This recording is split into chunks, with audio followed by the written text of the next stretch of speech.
And if you're saying they're cutting corners, what would their motivation be? To finish the job faster, to save money.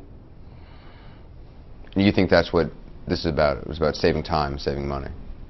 Well, yes, they're over budget on it. So yeah, they were cutting corners for time and money.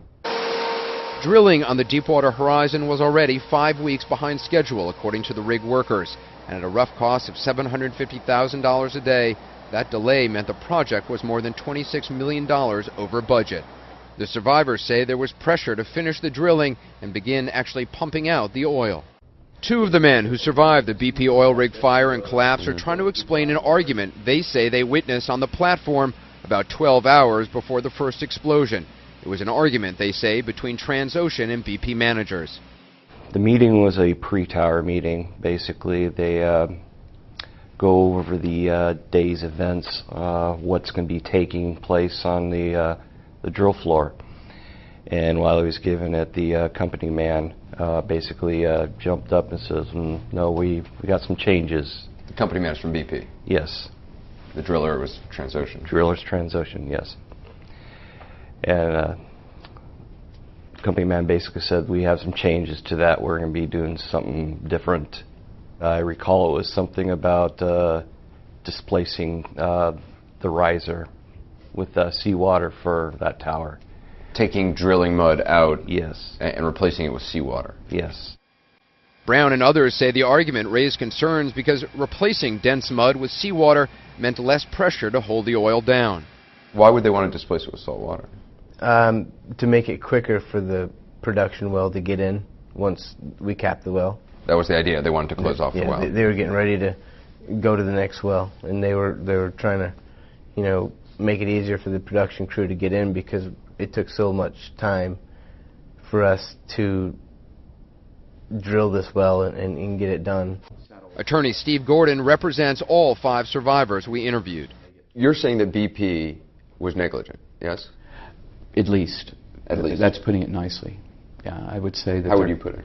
Well, I've seen negligence, I've seen gross negligence, and this conduct is criminal, what they did. Criminal? Yeah, there's a crime scene sitting 5,000 feet below the water. What way do you think that they are criminally negligent? You heard my client say that BP came in and overrode the decision of the driller at Transocean. When they did that, they in essence took over on that day. And the decision that they made to displace the mud with salt water on a well that they knew had dangerous propensities, I believe is criminal.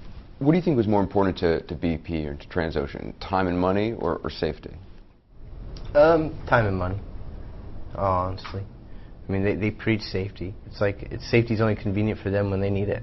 You're pressured and pushed to do things. And if you say, hey, because everybody has the right to call time up for safety, but you do it, you're going to get run off. You're going to get fired. And they're not going to fire you for that, but they're going to figure out a way eventually to get rid of you. And you've seen that happen? Yeah, I have actually. Yeah, I have. Even before that argument on the day of the explosion, the survivors we talked to said they had had other concerns.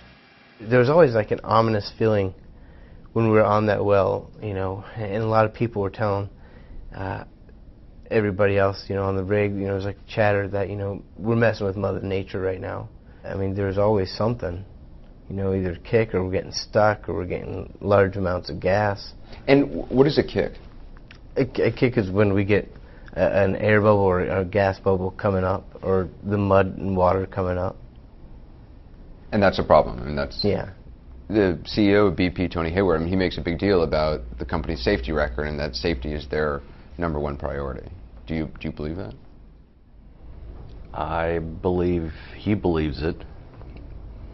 And I used to believe it, but after this incident, I'm not so sure I do anymore.